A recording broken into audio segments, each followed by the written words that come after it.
Great. Hi everyone. सो आज हम लोग के साथ एक स्पेशल गेस्ट हम लोग यूट्यूब चैनल पे आई हुई है। So will be talking with Nilakshi Garg. She is an author of Mirage. Am I right Nilakshi? Yes. Okay hello everyone. Okay. So Nilakshi मेरा सो नीलाक्षी आप खुद बताइए आपके बारे पे ऑडियंस को। ओके। सो मेरा नाम नीलाक्षी है एंड मैंने रिसेंटली जनवरी में एक रोमांटिक नॉवल लॉन्च की थी जिसका नाम मिराज है। एंड अभी लगभग पैंडेमिक की वजह से मे बी उसका बेनिफिट हुआ उसको कि इंडिया में 10,000 कॉपीज बिक चुकी हैं मिराज की। Thankfully to all of those who have read Mirage and bought it, मतलब जिसने खरीदा उसको। एंड मतलब मैं बुक राइटिंग के अलावा मैं पिछले लगभग 3.5 सालों से ब्लॉगिंग कर रही हूँ इंग्लिश कंटेंट में, डिफरेंट स्टाइल्स में। It's popularity.world, right? It's popularity.world. हाँ, वो मैंने वो रीसेंट वेबसाइट है जो मैंने खोली है। मेरे को लगभग 4 महीने हुए होंगे उसको खोले हुए। बाकी उसके अलावा मैं घोस्ट राइटिंग वगैरह या फ्रीलांसिंग कर चुकी हूँ, मतलब कर ही रही हूँ रिसेंटली भी। तो जिससे मेरा मेजर इनकम आता है। Okay. So Neelakshi, what you know एक चीज जो सभी को जानना चाहता है वो ये है कि जब हम लोग कंटेंट राइटिंग के बारे में सोचते हैं या बुक पब्लिशिंग के बारे में सोचते हैं तो किसी के पास प्रॉपर नॉलेज नहीं होता है कि किस तरह से स्टार्ट करे, उसको किस तरह से करना चाहिए, राइट? देन उसको अगर किसी को सपोज बुक लिखनी है उसको कैसे पब्लिशर मिलेगा, और हाउ इन सिंपल लैंग्वेज अगर मैं बताऊं उसको कैसे पिच करना चाहिए पब्लिशर को। तो अगर आप थोड़ा ब्रीफ करते अपने मेरे जो ऑडियंस है तो श्योर बिल्कुल जरूर। देखो, पहली बात ना, आपकी सोशल मीडिया प्रोफाइल स्ट्रांग होनी चाहिए और कंसिस्टेंट होनी चाहिए। कंसिस्टेंट एज इन आप रेगुलरली रोजाना कुछ ना कुछ अपने सोशल मीडिया वेबसाइट पर पोस्ट करते रहो। उससे ये पता चलता है कि आप सीरियस हो अपने काम को लेके। ठीक है, पहला इंप्रेशन यही पड़ता है, क्योंकि कोई भी पब्लिशर है ट्रेडिशनल वे में जाओगे या सेल्फ पब्लिशिंग वे में जाओगे तो वो आपको ज्यादा अच्छे से सर्विस दे पाएगा अगर आप सोशली एक्टिव हो। ठीक है, उसके लिए क्या करना होता है कि रेगुलरली आप पोस्ट करो, अपना कंटेंट डालो। उससे पता चलता है कि आप लिखने में बहुत अच्छे हो और आपकी फॉलोइंग भी है, तो इससे आपको ज्यादा रीच भी मिलता है। मतलब जो पब्लिशर होता है ना, वो भी सोचेगा कि हाँ ठीक है, हम आपको अच्छे से और सर्विस दे सकते हैं और आपको इतना ज्यादा मेहनत नहीं करना पड़ेगा अपना पिच देने में। किसी भी पब्लिशर को, चाहे वो सेल्फ पब्लिशर हो या ट्रेडिशनल हो, अगर आपके पास एक भी लिंक है जहाँ पे आप एक्टिव हो, जैसे कि इंस्टाग्राम हो गया, फेसबुक हो गया या यूट्यूब भी हो गया, तो वो आप लिंक बिल्डिंग अपनी शुरू करो, अपनी प्रोफाइल बिल्डिंग शुरू करो पहले, कि लोगों को पता तो चले कि आप सीरियस हो उस काम को लेके। और पिचिंग इतनी ज्यादा हार्ड नहीं होती, स्पेशली अगर आपका ये बना हुआ है पहले और आपने कुछ काम पहले से ही पब्लिश कर रखा है। आजकल तो Amazon Kindle पब्लिशिंग भी आता है, डायरेक्ट Kindle पब्लिशिंग, आप उसको भी ट्राई कर सकते हो अपनी छोटी छोटी किताबें लॉन्च करने के लिए, पब्लिश करने के लिए, किसी पब्लिशर को पहले अप्रोच करने से पहले, मतलब ताकि उसको भी लगे कि हाँ आपने कुछ काम पहले इंटरनेट पे डाल रखा है अपना ऑफिशियली। नीलाक्षी, जो आपने किताब लिखा हुआ है Mirage, I have gone in Amazon and description पे मैंने देखा इट्स मोर और less romantic novel, right? So why Mirage, मतलब उसका जो स्टोरी है वो, मतलब वो कैसे आया आपके माइंड पे? इट्स ऑल अबाउट क्रिएटिविटी या आप जो डे टू डे एक्टिविटीज देखते रहते हो अपने अगल बगल पे? ओके, वो चीज़ मैं आपको बताती हूँ। मिराज मैंने उस पॉइंट पे लिखी थी जब मेरा करियर थोड़ा सा डामाडोल चल रहा था उस टाइम पे। ठीक है, मतलब मैं ब्लॉगिंग उस टाइम कर ही रही थी, तो बट एक फ्रस्ट्रेशन आता है ना आपकी करियर में, जब आपको ज्यादा प्रॉफिट्स चाहिए होते हैं, ज्यादा इनकम चाहिए होती है, बट आपको रीच नहीं मिल रही होती है उतनी। ठीक है, तो मैंने उस फ्रस्ट्रेशन को पकड़ा पहली बात तो, ठीक है, कि मुझे जो मेरी लाइफ में चाहिए मुझे मिल नहीं रहा है उस टाइम पे। और वो एक खिंचाव था जो मुझे एक स्टोरी बनाने में ले गया। प्लस मैं क्रिएटिव पर्सन भी हूँ, तो मैंने एक ऐसा ही कैरेक्टर बिल्ड किया जो क्रिएटिव हो। मतलब वो एक टैटू आर्टिस्ट है और मुझे इंग्लिश नॉवेल्स ज्यादा पसंद है, मतलब जो कि अमेरिकन ऑथर्स लिखते हैं। हूँ मैं इंडियन, लेकिन मैं ज्यादातर अमेरिकन ऑथर्स की नॉवेल्स पढ़ती हूँ, इसलिए मैंने फर्स्ट अटेम्प्ट अपना शिकागो की सेटिंग में लगाया ना, बल्कि इंडियन सेटिंग में, क्योंकि मैं उससे ज्यादा कंफर्टेबल थी उसको लिखने में। फिर मैंने वो धीरे धीरे एक कैरेक्टर बिल्ड किया कि एक टैटू आर्टिस्ट होगी, क्योंकि मैं खुद अकेले काम कर रही हूँ, मतलब काफी टाइम से मैं अकेले ही काम कर रही हूँ। मैं फ्रीलांसर्स हायर कर लेती हूँ टाइम बेसिस पे, प्रोजेक्ट बेसिस पे, बट अगर आप देखा जाए तो मैं घर से तो अकेले ही काम कर रही हूँ ना। सो मैंने उसके कैरेक्टर को कुछ इस तरह से बिल्ड किया कि वो लाइफ में बहुत कुछ अचीव करना चाहती है, बट वो कर नहीं पा रही है, ठीक है। और उसको मैंने उसकी लाइफ में और डार्क चीजें डाल दी, जो कि आप नॉवल पढ़ोगे तो पता चलेगा कि क्या क्या डार्क चीजें हुई उसकी लाइफ में, जिसकी वजह से वो आज अकेली है। फिर मैंने उसको उसके हैप्पीली आफ्टर दिलाने के लिए उसकी लाइफ में और ट्रबल्स क्रिएट किए और मुश्किलें क्रिएट किए, क्योंकि हम अपनी लाइफ में अच्छी चीजें तभी रियलाइज करते हैं ना जब हम मुश्किलों से गुजरते हैं और उनको पास कर लेते हैं, राइट, तब हमें ज्यादा वैल्यू होती है उन चीजों की। वही एक जर्नी उस लड़की के बारे में है कि कैसे वो टैटू आर्टिस्ट है, अकेले रहती है, अकेले अपनी दुनिया जीती है, उसकी दुनिया बहुत छोटी है, बट जब उसकी लाइफ में कोई नया इंसान आता है और फिर वो उसकी थिंकिंग बदल देता है, मतलब वो फोर्स होती है अपने आप को फेस करने में कि नहीं, जो मैं सोच रही हूँ अपने दिमाग में मेरी दुनिया के बारे में, मेरी दुनिया वैसे नहीं है, उससे बेहतर हो सकती है या उससे बेहतर ऑलरेडी है, लेकिन उसे खुद एक्सेप्ट करने की जरूरत है उस चीज को, जो वो नहीं कर पाती इतनी आसानी से। Exactly. वही चीज है कि वो अपने आप से लड़के, आजकल के टाइम में अगर आप पैंडेमिक के टाइम पे भी देखो, हम सब अपने आप से लड़ रहे हैं कहीं ना कहीं, किसी ना किसी क्या बोलते हैं उसको, जद्दोजहद में हम हर कोई है, कोई अकेला है, कोई फ्रस्ट्रेटेड है, कोई डिप्रेस्ड है, कोई सक्सेसफुल नहीं है, या कोई सक्सेसफुल होके भी अकेला है क्योंकि उसके पास फ्रेंड्स नहीं है शेयर करने को अपनी सक्सेस के बारे में, राइट। तो it's all about those people कि जो अकेले हैं या ओवरथिंक करते हैं, जो ज्यादा सोचते हैं। हम अक्सर उन लोगों को इग्नोर कर देते हैं जो ज्यादा सोचते हैं, तो ये उस कैरेक्टर के बारे में, उस पर्सनालिटी के बारे में है कहानी। ओके, सो नीलाक्षी, आपको मोर और लेस रोमांटिक नॉवेल्स लिखना ज्यादा पसंद है, right? Yes, I love romance. अच्छा, डाई हार्ड फैन रोमांस की। ओके ओके, तो इसमें भी मिक्स ऑफ रोमांस एंड जो आपने बोला एक जब एक खराब मोड़ पे आता है कभी जिंदगी पे, हर किसी का आता है, ये सही बात है, हर किसी का आता है, everyone faces the same problem.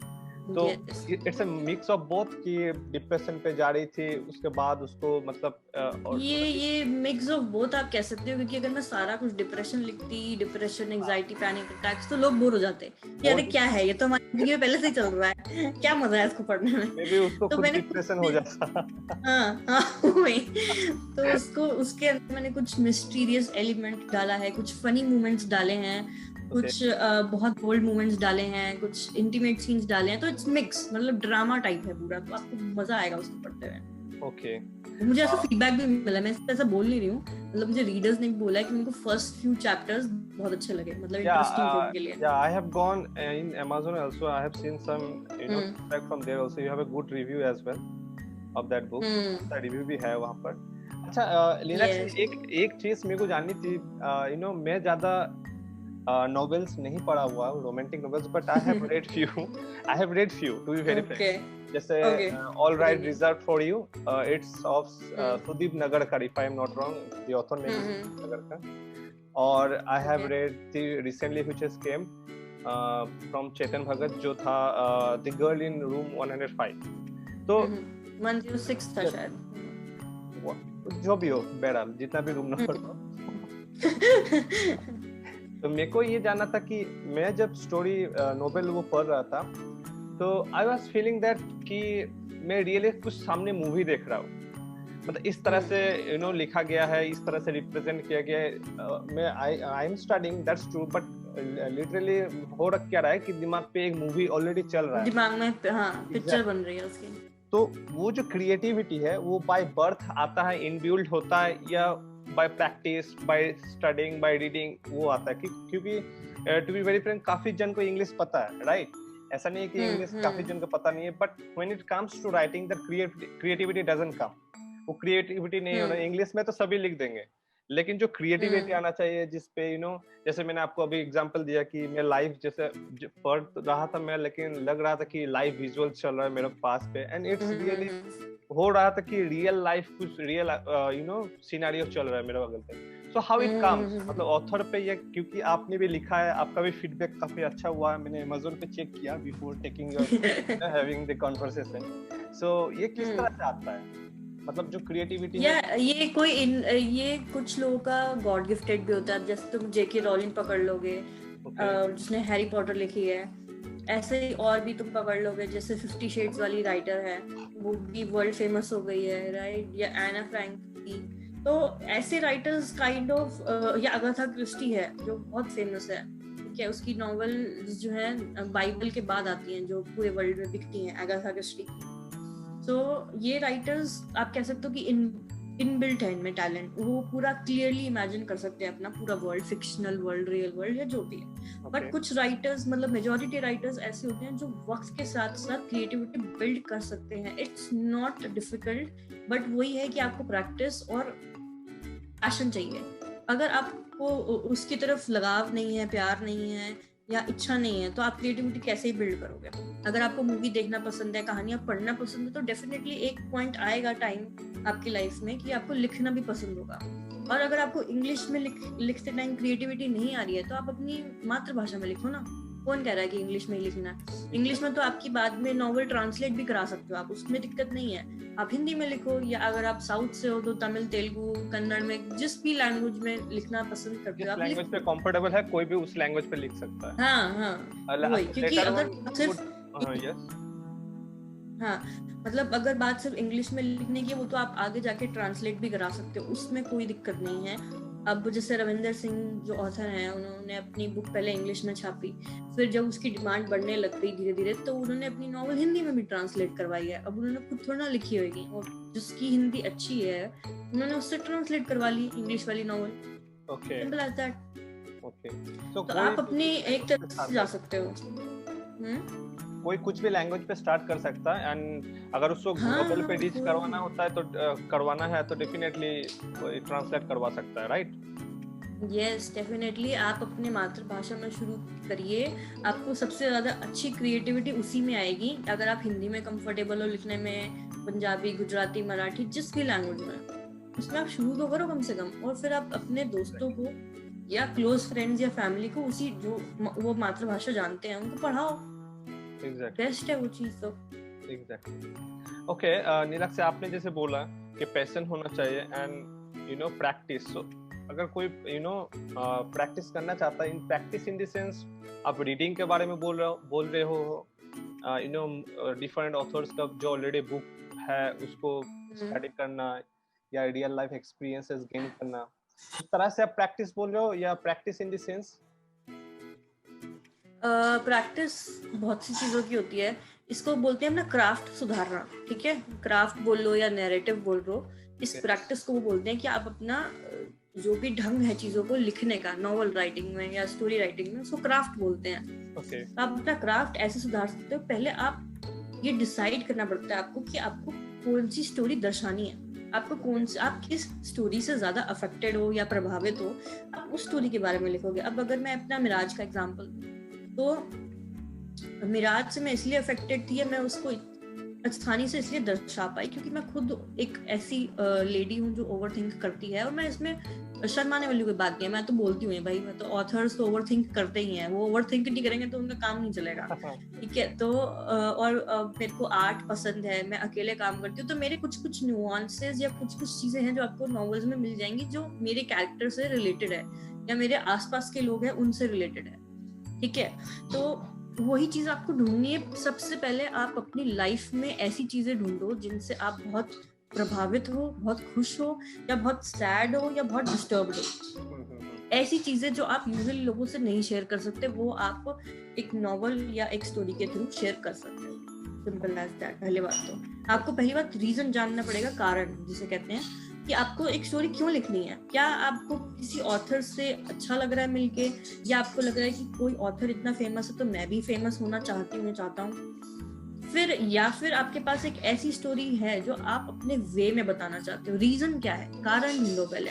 अगर आपके पास कारण है उसका, तो आप उस कारण को पकड़ के आगे अपनी चीजें सुधार सकते हो। जैसे कि आप उसी जॉनर में, मतलब अगर आपको रोमांटिक स्टोरी लिखनी है या आपके पास है, तो उस जॉनर में और रोमांटिक ऑथर्स ढूंढो पहले, उनकी किताबें पढ़ो अपनी भाषा में, मतलब अगर हिंदी में रोमांटिक ऑथर्स, पंजाबी में रोमांटिक ऑथर्स, मराठी में, कन्नड़ में, व्हाटएवर लैंग्वेज, उस लैंग्वेज में रोमांटिक ऑथर्स ढूंढो और पढ़ो उनका क्राफ्ट देखो कि वो कैसे लिखते हैं।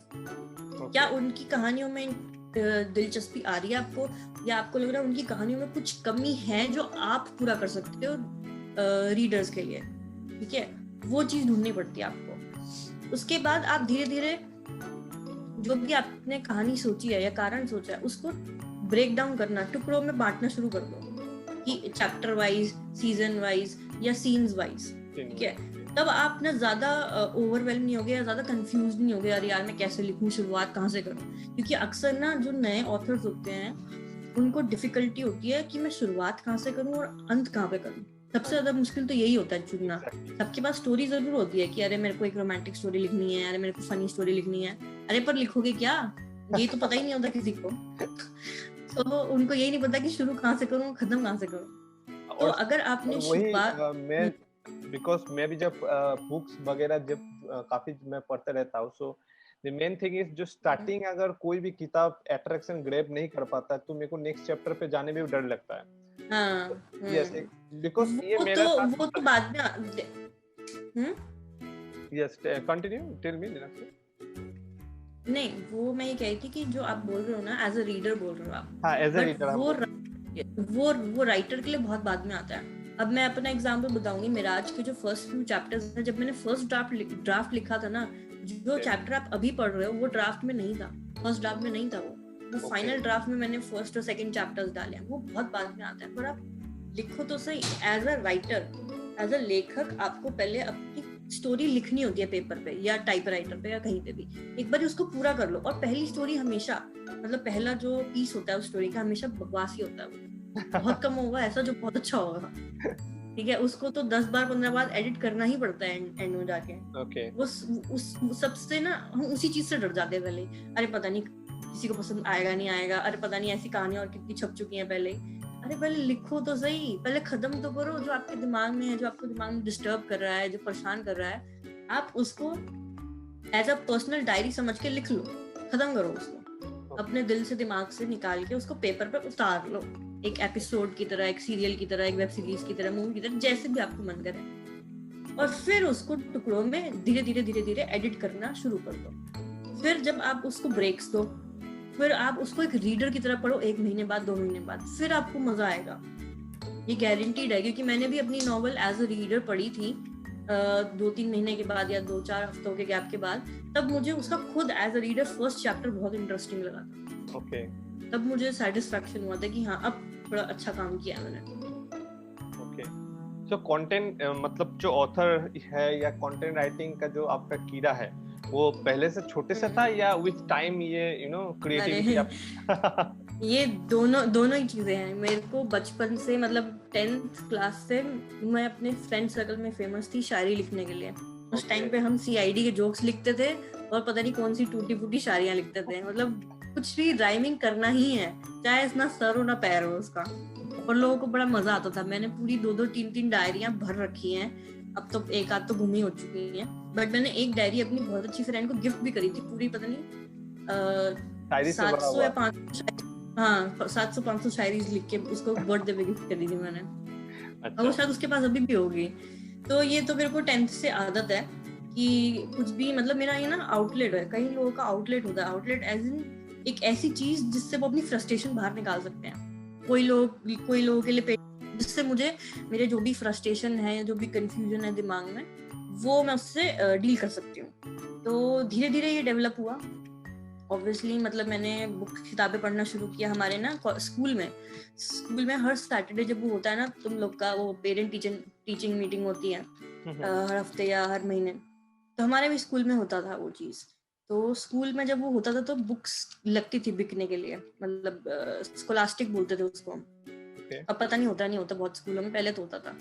तो उससे मेरा इंटरेस्ट जागा कि हर हफ्ते जब भी हम पेरेंट टीचिंग मीटिंग के लिए जाएंगे, टीचर से डांट तो पड़ेगी पहली बात तो, कि मार्क्स अच्छे नहीं आए हैं, स्कूल नहीं आती ज्यादा, ये है वो है। तो उसका गिफ्ट हमें मम्मी क्या देगी, हमें मम्मी किताब खरीद के देगी कि भाई डांट खाई अब किताब खरीद के दो। ठीक है। तो वहां से आदत शुरू हुई किताबें पढ़ने की। तो मे बी मेरे अंदर वो नेचुरल था, मुझे कभी पता नहीं चला, एक्चुअल में मुझे कभी पता नहीं चला। जैसे जैसे मैं किताबें खरीदती गई, पढ़ती गई, तो मुझे इंटरेस्ट अपने आप आता रहा। अब वो गॉड गिफ्टेड था, क्योंकि मुझे तो कभी किसी ने बोला भी नहीं है सच कि तुम किताबें पढ़ो, वो अंदर से आया बस, मुझे अच्छा लगता था उसको देख के, पढ़ के। फिर मैंने किताबों में ऐसे शब्द ढूंढे जो मुझे पता भी नहीं थे कि क्या मीनिंग है उनका या क्या सेंटेंसेस हैं। फिर मैं गूगल करती थी, तो उसको डिक्शनरी बना के अपनी एक पर्सनल डिक्शनरी बना के रखती थी, जिसमें मैं नए नए वर्ड्स लिखती थी, और फिर उसको एक हफ्ते बाद देखती थी, अच्छा मुझे इसका मीनिंग याद है, मुझे अभी भी इसका मीनिंग याद है, मुझे अभी भी इसका मीनिंग याद है। तो ऐसे करते करते करते मतलब मैंने अभी तक अपनी लाइफ में लगभग 500 नॉवेल्स पढ़ चुकी हूँ मैं, 500 किताबें, और ज्यादातर रोमांटिक ही हैं। 500? यस। एंड ऑल दैट सब रोमांटिक किताब है वो? ज्यादातर मतलब हर चीज में 90% सब मोर और लेस। मतलब रोमांटिक प्लस थ्रिलर हो गया, रोमांटिक प्लस साइकोलॉजिकल हो गया, रोमांटिक कॉमेडी हो गई, पूरा रोमांस हो गया, डार्क रोमांस हो गया, टीन रोमांस हो गया, कॉलेज रोमांस हो गया, कोई रोमांस नहीं छोड़ा मैंने। मतलब आप ऑथर, मतलब ये किताब लिखने के आगे आपने पूरा ब्रश अप कर लिया अपने आप को, राइट? हाँ, मतलब मेरे अंदर इतनी क्रिएटिविटी भर चुकी थी इतने सारे ऑथर्स का पढ़ पढ़ के, अब तो मुझे लिखना ही था कि अब तो इतना मैं कुछ पढ़ चुकी हूँ, अब मेरी बारी है लिखने की। अच्छा, ओके नीलाक्षी, और एक चीज मेरे को जानना था कि अभी का जो यंग पीढ़ी है ना, वो सबको खुद ना खुद कुछ एक पॉइंट ऑफ व्यू टाइम ऐसा आता है कि खुद से कुछ करना चाहता है, राइट? सो यंग जनरेशन, अभी का जो यंग जनरेशन है, खुद से कुछ खुद से कुछ करना चाहता है, या अगर खुद से कुछ करना भी चाहता है, तो एक चीज जो कंफ्यूजन होता है, करूँ क्या, वेयर शुड आई स्टार्ट? ये सबके साथ प्रॉब्लम होता है, मेरे साथ भी एक टाइम हुआ था, प्रॉब्लम होता था कि क्या करूँ, किस चीज में स्टार्ट करूँ। तो ये प्रॉब्लम मोर और लेस सभी का आता है। सो अगर कोई कुछ करना चाहते हैं ऑनलाइन वर्ल्ड पे, स्पेसिफिकली मैं अगर रिलेट करूँ ऑनलाइन वर्ल्ड पे, ऑनलाइन दुनिया पे कुछ करना चाहता है, so what you will suggest, मतलब उसको क्या आप सजेस्ट करोगे? पहली बात तो ना आप ये देखो कि आपको खुद में क्या पसंद है। हर इंसान को पता होता है, ठीक है, स्टार्टिंग से, अगर आप टीनेजर हो या कुछ भी हो, आपको पता होता है कि आपको कौन सी चीजों से गुस्सा आता है, कौन सी चीजों से हंसी आती है, कौन सी चीजों में आप अच्छे हो, सब पता होता है सबको, ठीक है। अगर कोई इंसान बोलता है नहीं मुझे तो नहीं पता, तो वो आपका बेवकूफ बना रहा है, ऐसा कुछ नहीं होता है। तो अंदर अंदर पता होता है कि वो किस चीज से प्रभावित होता है। आप पहले वो पता करो कि अगर आपको लोगों से बात करने में मजा आता है, नए लोगों से बात करने में मजा आता है, इसका मतलब कि आप कम्युनिकेशन में अच्छे हो, ठीक है। ठीक है, तो इसका मतलब आप जैसे अब ये इंटरव्यूज वगैरह कंडक्ट कर रहे हो, तो आप एक जर्नलिस्ट की जॉब के लिए जा सकते हो, आप पीआर की जॉब के लिए जा सकते हो, आप मार्केटिंग के लिए जा सकते हो। अगर आपको लोगों से बात करना, उनसे रिलेशनशिप्स बनाना या उनसे मिलना जुलना पसंद है, तो सिमिलरली अगर आपको नई चीजें सीखना पसंद है, कि आप चाहते हो कि मैं एक महीने ये कर रहा हूँ, दूसरे महीने ये कर रहा हूँ, चौथे महीने, पांचवें महीने ये कर रहा हूँ, मतलब मैं सब कुछ नया नया ट्राई कर सकूँ, तो आप एक फ्रीलांसिंग बिजनेस के लिए जा सकते हो, या आप एक एक्टर बन सकते हो, क्योंकि एक एक्टर ऐसा चैलेंज है कि वो प्रोजेक्ट बेसिस पे कुछ भी बन सकता है अपनी लाइफ में कैमरा के सामने, अगर आप कैमरा शाय नहीं हो तो, ठीक है। या फिर आप क्रिएटिव चीजें कर सकते हो ऑनलाइन, या एक महीने आपने डिजिटल मार्केटिंग कर लिया, दूसरे महीने कंटेंट मार्केटिंग कर लिया, तीसरे महीने कुछ और कर लिया, और साथ साथ आप ऑनलाइन कोर्सेज सीखते रहो, तो उससे आपको पता चल जाएगा। आप या फिर आप एक इंटर्नशिप कर लो 6 महीने की, जहाँ पे आपको डिफरेंट रोल्स असाइन किए जाएंगे हर महीने, तो आपको पता चल जाएगा कि आप इस रोल में अच्छे थे, इस रोल में अच्छे थे, इसमें बेकार थे, इसमें बेकार थे। फिर एटलीस्ट आप 6 महीने के बाद डिसाइड कर सकते हो प्रोफेशनली कि आप किस चीज में बहुत अच्छा आगे करना चाहते हो। बस ये है कि आप डरो मत नई नई चीजें ट्राई करने से जो आपने पहले नहीं करी है, specially online. Okay, in simple अगर मैं बोलूं, आप ये बोलना चाह रहे हो कि अगर किसी को समझ में नहीं आ रहा है कि उसको क्या करना है, सो उसको एक्सप्लोर करना चाहिए, right? If I am not explore भी सही जगह पे, हम अक्सर हमें पता नहीं होता कि सही जगह क्या है, और उसमें हम मार खा जाते हैं, टाइम भी वेस्ट करते हैं और पैसे भी वेस्ट करते हैं। तो आप सबसे पहले अपने आप को जानो, आप अपने किसी ऐसे व्यक्ति को ढूंढो अपनी लाइफ में जो बहुत सक्सेसफुल है या बहुत अच्छे से ग्रो कर रहा है, सबसे ज्यादा जरूरी वो है, क्योंकि वही आपको सही एडवाइस दे सकता है। या ऐसे व्यक्ति को ढूंढो जिसने अपनी लाइफ में बहुत स्ट्रगल किया है। ऐसे ही किसी से भी अपने दोस्तों से बात करने में कोई फायदा नहीं है। प्रोफेशनली अगर आपको सीरियस होना है तो उसी से ही बात करो जो स्ट्रगल कर चुका है लाइफ में, या स्ट्रगल कर रहा है सीरियसली। या सक्सेसफुल हो चुका है, वही लोग आपको सही एडवाइस दे पाएंगे। या किसी टीचर को पकड़ो या किसी मेंटर को पकड़ो, अपनी टीचरों से बात करो। हम स्कूल में कॉलेज में अपनी टीचरों से बात बिल्कुल नहीं करते, हम डर के रहते हैं या उनकी बस चापलूसी करते हैं, ज्यादातर ऐसे होता है मार्क्स के लिए। बट एक्चुअल में बता रही हूँ, टीचर्स से आप अगर खुल के बात करोगे ना, उनके पास इंफॉर्मेशन का भरमार होता है, जो बोलते हैं उसको। एग्जैक्टली। मतलब उनके पास इतनी नॉलेज होती है टीचरों के पास, चाहे स्कूल की कॉलेज की टीचर हो, अगर आप एक बार उनसे अच्छे से बात कर लो, आपको समझ में आ जाएगा, काफी चीजें क्लियर हो जाएंगी कि आपको लाइफ में आगे क्या करना है। एग्जैक्टली। सो प्रॉपर अगर किसी के पास प्रॉपर मेंटर सपोर्ट है या कोई जो ऑलरेडी कर चुका है, तो बेसिकली आप बोले सजेशन या उनके पास से आप कुछ सजेशन लो, राइट? एग्जैक्टली। डेफिनेटली कुछ मेंटर्स होना चाहिए, करना चाहिए सबको लाइफ में, क्योंकि प्रॉपर डायरेक्शन ठीक से नहीं मिलता। सो अगर एक प्रॉपर फिक्स आपको मेंटर मिल जाएगा, यस डेफिनेटली, यस, ये मेरे साथ भी हुआ, इसलिए मैंने आपको बताया। और बाकी किसी को भी प्रॉब्लम है, मेरे पास आ जाए, मैं डायरेक्शन देने में बड़ी महान हूँ लोगों को। So I can help those people. Okay, Nilakshi, if I ask you your top 5 books, so what you will name, or top 5 authors, जिस अगर मैं आपके बारे में authors मैं बता सकती हूँ, books तो बहुत मुश्किल है, और पांचों की पांचों authors अमेरिकन ही हैं। मतलब एक है इंडियन ऑथर के साथ इतना अत्याचार क्यों? यार मेरे को जो कंटेंट पसंद है ना, वो इंडियन ऑथर ज्यादातर लिखते नहीं है। मतलब मैंने पढ़े हैं, मैंने दौड़जा गुप्ता की काफी सारी किताबें पढ़ी हैं, चेतन भगत की पढ़ी हैं, और सुमित शाह की पढ़ी हैं, और सुदीप नागरकर की भी पढ़ी हैं, एंड प्रीति शेनॉय की भी पढ़ी हैं। बट जो मैंने अभी शायद वो इम्प्रूव कर गए होंगे, अब तो मैं उनकी ज्यादा पढ़ती नहीं हूँ ना, मेरे पास इतना टाइम है पढ़ने का उनकी किताबें। बट जब मैंने उनकी पहले किताबें पढ़ी थी, उस टाइम पे मेरा ग्रामेटिकल लेवल बढ़ चुका था पहले ही, और मुझे उनकी इतना, मतलब उनकी स्टोरीज इमेजिनेटिव होती हैं, इमेजिनेशन आप कर सकते हो स्टोरीज से, बट वो ग्रामेटिकल वे में उस टाइम पे अच्छी नहीं थी स्टोरीज। मतलब कुछ भी ऐसा लगता था, मुझे बोलना तो नहीं चाहिए, लेकिन स्टिल उनकी किताबों में बहुत सारे एरर्स थे उस पॉइंट ऑफ टाइम में। अगर मैं 7-8 साल पहले की बात करूँ तो किस ऑथर के बारे में अब शायद इम्प्रूव करके होंगे। कोई भी जो भी इंडियन ऑथर्स फेमस है, मैं नाम किसी का स्पेसिफिक नहीं लूंगी, बट या तो उस टाइम पे जब मैंने इंग्लिश ऑथर्स पढ़े थे, और प्लस हमारे स्कूल में ना इंग्लिश ऑथर्स बहुत बिकते थे, जो स्कॉलास्टिक होता था, तो पहली नजर उस पे ही जाती थी। तो मैंने पहली नॉवेल ट्वाइलाइट ही पढ़ी थी।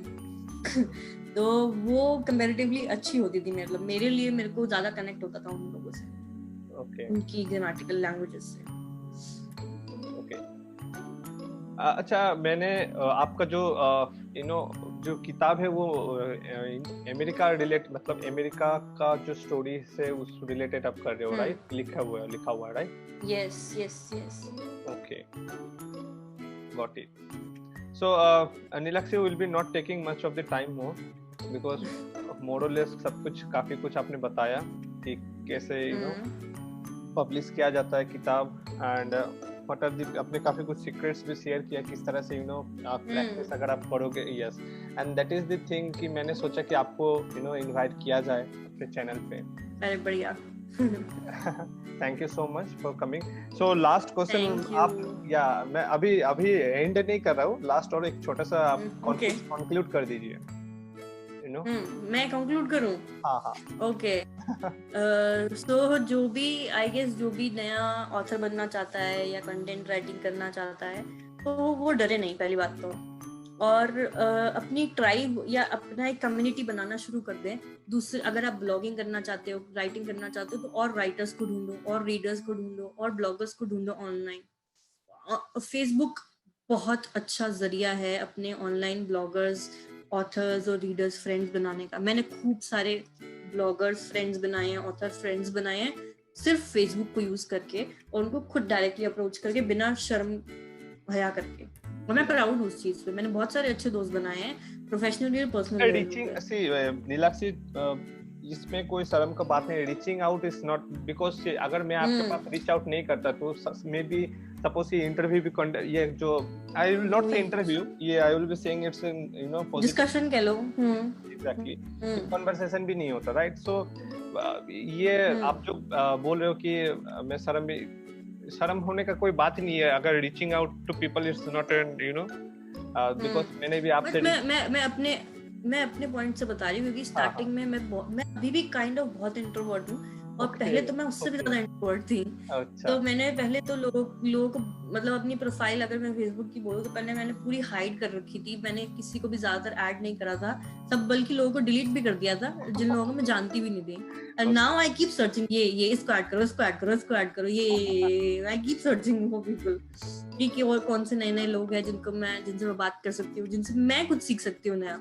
So I keep finding new people, नए लोगों को ढूंढो, नई स्टोरीज ढूंढो, नई इंस्पिरेशंस ढूंढो, नए स्ट्रगल्स ढूंढो, ढूंढते रहो बस लोगों को, उनसे कन्वर्सेशन करके एक अच्छा पॉजिटिव रिलेशन बनाते चलो। कुछ ना कुछ तो आप सीख ही जाओगे लाइफ में। Definitely. Okay Nilakshi, thank you so much. So अगर आप लोग सो नीचे लिंक डिस्क्रिप्शन पे आप लोगों को लिंक मिल जाएगा, यू नो मीरा जो किताब है जो अमेज़न पे आपको मिल जाएगी। अमेज़न पे अवेलेबल है नीलाक्षी, और दूसरा के पोर्टल पे अवेलेबल है? अमेज़न पे भी है, गूगल बुक्स पे भी है, तो कहीं पे भी खरीद सकते हैं, फ्लिपकार्ट पे भी है वो तो। ओके, सो नीचे आपको डिस्क्रिप्शन पे लिंक मिल जाएगा, तो डेफिनेटली जाके परचेस कीजिए, you know. And and thank you so much Nilakshi, काफी शुक्रिया आने के लिए चैनल पे। Thanks to you too. Thank you so much. So I hope आप लोगों को सभी को पसंद आया होगा। वीडियो पसंद आए तो please like share and subscribe जरूर कीजिए। नीलाक्षी, आपका यूट्यूब चैनल है? डेफिनेटली, हाँ मैंने खोला, अभी रिसेंटली खोला पहला यूट्यूब चैनल मेरा, तो मैं आपको लिंक दे दूंगी, आप डाल देना उसको। उसमें सिर्फ एक ही वीडियो है तक और वो मेरा आज का ट्रेलर है। That's great. Okay, I will do that. Okay, thank you so much Neelakshi. Bye. Bye.